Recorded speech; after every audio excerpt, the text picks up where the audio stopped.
8 class के प्यारे नन्हे मुन्ने हमारे बच्चे, और ये एसएसटी का आपका पहला लेक्चर है, पहला फर्स्ट अध्याय का, यानी चैप्टर भी फर्स्ट है, अध्याय 1 का। प्राकृतिक संसाधन एवं उनका उपयोग, नेचुरल रिसोर्सेस और उनका यूज़ हम कैसे करें। तो पानी बंद कर करना। नेचुरल रिसोर्स यानी प्राकृतिक संसाधन। अब इसको हम समझते हैं, पहले बुक का लाइन बाय लाइन पढ़ेंगे, एनसीईआरटी की बुक। समस्त चिंताशील सामाजिक विज्ञानी इस बात पर स्पष्ट है कि हमें क्या करने की आवश्यकता है। हमें क्या करने की आवश्यकता है।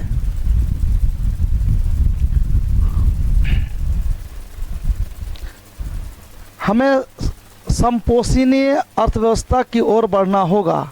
समपोषणीय मतलब होता है बराबर पोषण अर्थव्यवस्था की ओर बढ़ना होगा। एक ऐसी अर्थव्यवस्था जो प्राकृतिक के साथ सामंजस्य स्थापित करते हुए कार्य करे, यानी सभी नेचुरल चीज़, जितना भी प्राकृतिक चीज़ है, उसके साथ इंसान, तो जो इंसान जो एक्टिविटीज़ कर रहा है, और जो भी मान लो कि आप पेड़ पौधा, जानवर, जंगली जानवर, पालतू जानवर, या आपके चारों ओर, ये सब मिलके आपस में कोऑर्डिनेट करके जो एक सामंजस्य बनाना हो, संतुलन, तो ऐसा अर्थव्यवस्था हमें करना चाहिए। ऐसा नहीं कि कोयला कहीं है अधिक से अधिक उठा लिए, है ना। तो रिसोर्स को भी अपना एक बैलेंस बना के हमें यूज़ करना चाहिए, उसको समपोषणीय अर्थव्यवस्था कहते हैं। प्रयुक्त संसाधनों का पुनरुपयोग करें। जो भी संसाधन है हमारे पास, उसका ऐसा कुछ उपयोग किया जाए कि हम रीयूजेबल कर सकें, दोबारा से भी उसका प्रयोग कर सकें। अपशिष्ट को न्यूनतम करें तथा समाप्त हो चुके संसाधनों की पुनः पूर्ति करें।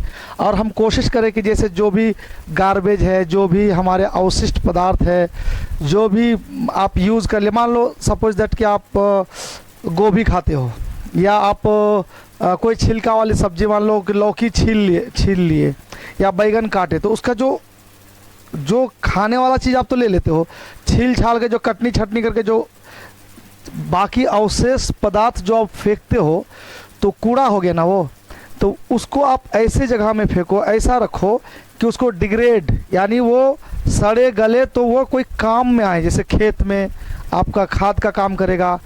तो इस तरह से आप एग्जाम्पल लेकर आप कोई भी काम कर सकते हैं। प्लास्टिक का कम से कम यूज़ करें। कागज़ का अगर हम थैली का यूज़ करेंगे तो वो रीयूजेबल होगा, उसको अगर फट गया तो फिर दोबारा से हम उस कागज़ से फिर दोबारा अपना थैला बना सकते हैं। प्लास्टिक को ऐसे हम यूज़ करें कि उस प्लास्टिक से फिर दोबारा हम कोई रीयूजेबल चीज़, जैसे हम जो एकदम बेकार का पॉलीथीन है, उसको हम एक जगह करके कोई बर्तन बना सकते हैं, जहाँ तहाँ पॉलीथीन ना फेंके। तो ये चीज़ बता रहा है कि आप ऐसा संसाधन इन रिसोर्स का यूज़ करें कि या तो आप उसको पुनः बना सकते हैं या फिर उसको दोबारा से यूज़ कर सकते हैं। हमें प्राकृतिक के सहज ज्ञान की ओर लौटना होगा, जो सभी संसाधनों का अंततः पुनर्निर्माण करता एवं पुनर्चक्रता हो। क्या मतलब हुआ इस दोनों? मतलब ये हुआ कि कोई भी ऐसा चीज़ जब हम यूज़ कर रहे हैं, तो पुनर्निर्माण का मतलब होता है बच्चा कि जैसे आप प्लास्टिक का बाल्टी यूज़ करते हो, ठीक है, पानी यूज़ करते हो, अचानक एक दिन प्लास्टिक की बाल्टी आप उठाते हो, हाथ से छूट जाता है और टूट जाता है।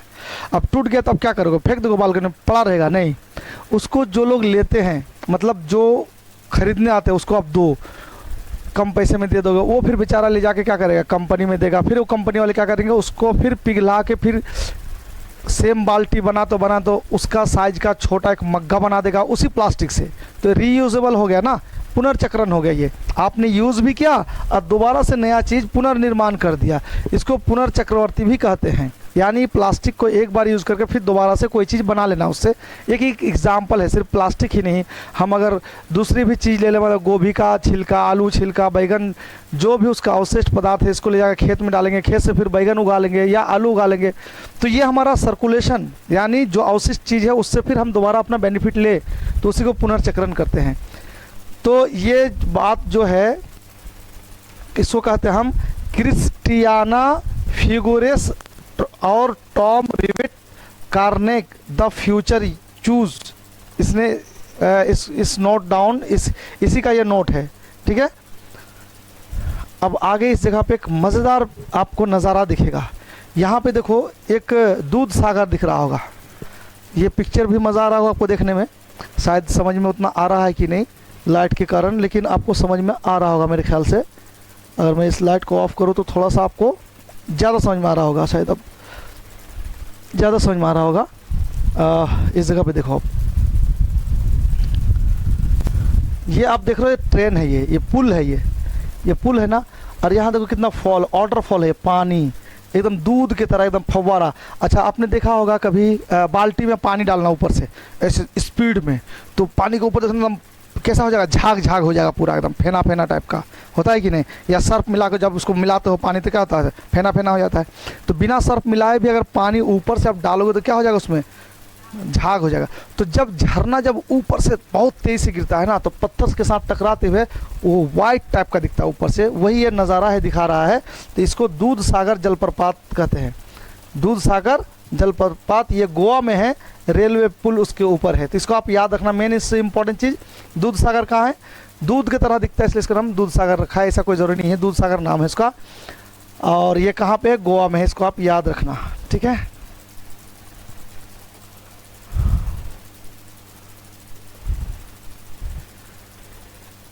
पहला क्वेश्चन जो आपको दिमाग में रखना चाहिए कि हम प्राकृतिक संसाधनों का वर्गीकरण कैसे करेंगे। ये क्वेश्चन दिमाग में रखना, इसका सारा आंसर आगे मिलेगा। जो नेचुरल संसाधन है, संसाधन मतलब क्या होता है, जो चीज़ हम लेते हैं, जैसे जिन चीज़ों से हमारी ज़रूरत पूरा हो। जैसे हमें भूख लगी, एप्पल तोड़ लिए खा लिए, ज़रूरत पूरी हो गई। भूख लगी, चावल उगा लिए, चावल बना के खा लिए, तो उसको भूख को मिटाने की संसाधन हुआ। बैठने का मन कर रहा, खड़े खड़े थक गए, लकड़ी काटे, उसका बेंच डेस्क बना लिए, बेंच बना लिए, बैठ के चेयर बना ली लकड़ी का। तो वो नेचुरल चीज़ से हम अपनी ज़रूरत को जो पूरा करते हैं, प्राकृतिक चीज़ से, उसी को प्राकृतिक संसाधन कहते हैं। समझ में आ रही बात। अब बड़ा बड़ा बोल्डर गिट्टी ईटा पड़ा हुआ, उसको उठाया मशीन से, तोड़े, छोटा छोटा रोड आप बना दिए और उसको रोड में बिछा के उसमें अलकतरा डाल के मस्त एकदम रोड बना दिए। तो वो अभी तक तो पड़ा हुआ था, नेचुरल चीज़ पड़ा हुआ था ना, पत्थर, आपने उसको उठा के लाया, तोड़ा और छोटा छोटा करके सड़क बना दिया, तो आपके चलने के लिए आसान, ज़रूरत पूरा हो गया। यानी हर वह काम, हर वह चीज़ दुनिया में जो नेचुरली मिलता है, जो इंसान के ज़रूरत को पूरा करता है और उसके काम को आसान कर देता है, उसको कहते हैं संसाधन। और जो नेचर ने मिला है, जो हम नेचर से डायरेक्ट लेते हैं, उसको कहते हैं प्राकृतिक संसाधन। अब प्राकृतिक संसाधन में क्या हो गया, समझ में आ रही बात। अब लोहा पड़ा हुआ है, आपने उठाया, लोहे के तो खा नहीं सकते, अब उससे आपने बना दिया क्या, चेयर। तो लोहा था नेचुरल आयरन ओर, लेकिन आपने बना दिया चेयर, तो लोहा हो गया नेचुरल रिसोर्स यानी प्राकृतिक संसाधन, और चेयर हो गया मैन मेड रिसोर्स। बात समझ में आ रही है। तो इसका वर्गीकरण कैसे करें कि कौन सा नेचुरल है, कौन मैन मेड है, कौन मानव संसाधन है, इसका वर्गीकरण कैसे करेंगे उसको समझेंगे। जीवन के विभिन्न पक्षों और प्राकृतिक संसाधनों के वितरण के मध्य क्या संबंध है। क्या मतलब, हमारा जो ज़िंदगी चलता है, ठीक है, इसमें नेचुरल जो प्राकृतिक संसाधन है, इसको वितरण के माध्यम से क्या संबंध है। भाई वितरण मतलब बांटना। अब मान लो हम दिल्ली में रहते हैं, तो दिल्ली में कोयला है क्या, नहीं ना। दिल्ली में धान उगता है क्या, नहीं उगता ना। गेहूँ उगता है, नहीं उगता। अब बाहर की बात छोड़ो, बॉर्डर, मेन शहर में है, कनॉट प्लेस में बोलेगा कि धान उगाएंगे तो बेवकूफ़ी ना होगा। तो अब यहाँ धान नहीं उगता है, तो कनॉट प्लेस हो या दिल्ली का जो इंडस्ट्रियल इलाका है, यहाँ पे क्या बनेगा, या तो इधर बनेगा आपका मोबाइल बनेगा, टेलीविज़न बनेगा, और कपड़े बनेंगे, फैन बनेगा। तो ये सारा चीज़ शहरों में बनता है या कहाँ बनता है, फैक्ट्री में बनता है। अब गांव शहर में आपको टेलीविज़न का फैक्ट्री मिलेगा, नहीं ना। मोबाइल का फैक्ट्री मिलेगा, बिल्कुल नहीं मिलेगा। सॉफ्टवेयर इंजीनियर होगा, नहीं होगा। तो गांव देहात में क्या बनता है, गेहूं उगाता है, चावल उगाता है। अब गेहूं और चावल, अब गेहूं को मॉडिफिकेशन करके ब्रेड बनाता है, कहाँ, शहर में। तब गांव वाला बोलेगा नहीं, हम यहाँ गेहूं भी उगा लेंगे और यहीं ब्रेड खा लेंगे। संभव है, उसका फैक्ट्री नहीं है। तो वो क्या काम करता, वहाँ का जो संसाधन है, नेचुरल संसाधन, जो गेहूँ उगा, उसको वो भेज दिया दिल्ली। अब दिल्ली में आके इसको बना दिया बिस्किट, और फिर ये बिस्किट पैक होकर कहाँ चला गया, फिर गांव वाले फिर खाते हैं। यानी गेहूँ दिया तो बांट दिया ना, डिस्ट्रीब्यूट कर दिया कि हमारे यहाँ अभी गेहूँ की ज़रूरत इतनी नहीं है, तो आप शहर में ले जाओ। शहर वाले ने मॉडिफाई करके उसको दे दिया। या फिर आप इसको कहो, टैबलेट से लेके, टेलीविज़न से लेके, मोबाइल से लेके, जो कुछ भी बनाया, इससे पेट भरेगा क्या इंसान का, नहीं ना भरेगा। तो दिल्ली वाले उसको बनाया, अब बना के गांव में भेज दिया कि भाई तुम लोग टीवी देखो, मोबाइल चलाओ, ये काम हम करते हैं, बस तुम इसके बदले में क्या भेजो, पैसे से सही, आप गेहूं, चावल, दाल, तेल ये सब हमारे शहर में भेजो, हम यहाँ बैठ के खाएंगे और तुम्हारे लिए भोग विलास यानी आराम करने की वस्तु बनाएंगे। तो ये भी तो संसाधन हुआ। एक संसाधन ऐसा जो इंसान ने बनाया, एक संसाधन ऐसा जो नेचर से लिया, और दोनों वितरण कर दिए। जहाँ जो संसाधन नहीं था उस जगह में उस संसाधन को पहुँचा के दोनों जगह के लोगों की ज़रूरत को पूरा कर दिए। तो संसाधन का वितरण ज़रूरी है ना। अगर हम संसाधन का वितरण नहीं करेंगे तो काम नहीं चलेगा। अब मान लो कपड़ा का फैक्ट्री है दिल्ली में, गांव में कपड़ा का फैक्ट्री नहीं है, बोले नहीं हम लोग तो बस कट्टा का बना लेंगे घघरा और वही पहनेंगे हम लोग, तो कट्टो तो का बनेगा कहाँ, शहर में बनेगा। अब गांव वाले ने केला का पत्ता से हम काम चलाएंगे, केला का पत्ता पहन लेंगे। ले हुआ, हेलो हेलो हेलो, क्या हो गया, हेलो हेलो हेलो। हाँ, तो गांव के लोग सोचेंगे कि हम केला का पत्ता से काम चलेगा, उसको कपड़ा लेना पड़ेगा। शहर वाले बोलेंगे नहीं हम पत्थर खा के हवा पी के रह जाएंगे, एसी का हवा खा के रह जाएंगे। होगा, उसको चावल खाना पड़ेगा, रोटी खाना पड़ेगा। तो ये जो संसाधन है, चाहे इंसान ने बनाया हो चाहे नेचर ने, ये एक दूसरे को डिस्ट्रीब्यूशन करना पड़ता है। नहीं, क्या करना पड़ता है, संसाधन का वितरण करना पड़ता है, बांटना पड़ता है। तो बात समझ में आ रही कि नहीं। प्राकृतिक संसाधनों के असंधारणीय उपयोग और अतिशोषण से क्या आशय है। अब आप अगर कोई चीज़ सीमित है और लिमिट है, अब मन भर के उसका यूज़ कर रहे हो, मन भर के मतलब बिना मतलब का फेंक रहे हो और उसका कोई मतलब आप स्टोर नहीं करते हो। जैसे गेहूँ उगाया ढेर सारा, कोई उसको अच्छा से जमा करके रखा नहीं, कहीं कोल्ड स्टोर में रखा नहीं, कीड़ा लग गया, आधा इधर फेंका हुआ आधा उधर फेंका हुआ, तो क्या सही बात है। उसको आप अच्छा से फूड कॉर्पोरेशन ऑफ इंडिया को दे दिया, उसने FCI गोदाम में ले जाकर रख दिया, तो उसमें रखने से उसके बाद क्या होता है, उसको प्रॉपर मेडिसिन दे के, प्रॉपर हवा दे के उसको संरक्षित किया जाता है। तो हम कोई भी संसाधन हो, चाहे गेहूं का हमने एग्जांपल दिया, कोई भी संसाधन हो, हम उसका ज़्यादा शोषण ना करें। कोयला कम है तो कम यूज़ करेंगे, पेट्रोल कम है तो कम यूज़ करेंगे, सीमित यूज़ करेंगे उतना जितना हमें काम हो जाए। तो ये इसका मतलब होता है। समझ में आया? उम्मीद करते कि चीज़ समझ में आ गई होगी। तुम समझ में आ रहा है? समझा था सर ने ये? अब यहाँ पे आप कुछ पिक्चर्स है, इसको देखो, इसको भी देखने में आपको मज़ा आएगा, मतलब समझ में भी आएगा आपको। देखो यहाँ पे क्या कर रहा है, इस जगह पे देखो कुछ पिक्चर्स कुछ बता रहा है। एक अपतटीय तेल संयंत्र समुद्र तल के नीचे से खनिज तेल निकालते हुए, अब देखो नेचुरल रिसोर्स निकाल रहा है यहाँ से, ये तेल नीचे से निकाल रहा है, ज़मीन के नीचे से। अब यहाँ ज़मीन के नीचे तेल सीमित मात्रा में, अथाह थोड़ी होगा। अब आप पूरा निकालोगे और बहाओगे बिना मतलब का बर्बाद करोगे तो एक दिन क्या होगा, तेल की कमी पड़ जाएगी। उसी तरह इस जगह पे आप देखो, प्रभावित जल की शक्ति को विद्युत में रूपांतरित करता हिमाचल प्रदेश में एक लघु जल विद्युत संयंत्र। अब यहाँ पे देखो एक प्लांट लगा हुआ है, अब इसके ऊपर से पानी जो है ना प्रभावित हो रहा है बहुत तेज़ी से, थर्मल पावर कहते हैं इसको। पानी का बहाव है, उसमें क्या होता है, मशीन चलती है, उससे क्या होता है, बिजली उत्पन्न होता है, तो इसको थर्मल पावर कहते हैं। तो ये सारा चीज़ क्या है, नेचुरल चीज़ से ही तो ले रहे हैं, पानी से ही। उसी तरह आप देखो, अब यहाँ पे आपको आपके बुक में ये डिटेल दिया हुआ है। क्या दिया हुआ है कि प्राकृतिक कब एक संसाधन बन जाती है, यानी प्रकृति कब एक संसाधन बन जाती है।